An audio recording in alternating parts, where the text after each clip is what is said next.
ঠান্ডা মাথায় আজকে রাতের বেলা চিন্তা করবা আল্লাহ পাক তোমাকে কি জন্য দুনিয়ায় পাঠিয়েছেন। একটু চিন্তা করবা যে তুমি পৃথিবীতে নাই। এরপর চিন্তা করবা তুমি যে মারা গেছো পৃথিবীর কারো কোনো সমস্যা হচ্ছে কিনা। তুমি যে মারা গেছো পৃথিবী কি থেমে আছে?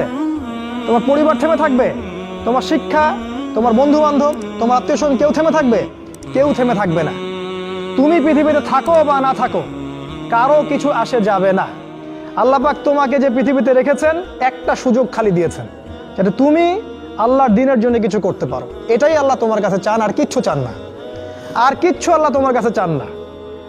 আল্লাহ চান তুমি একজন ভালো মানুষ হও, ভালো মুসলিম হও এবং দ্বীনের জন্য কিছু খেদমত করে পৃথিবী থেকে বিদায় নাও। এই দিন তুমি ছাড়াও বিজয়ী হবে ইনশাআল্লাহ। তুমি থাকো বা না থাকো এই দিন কিন্তু বিজয়ী হবেই।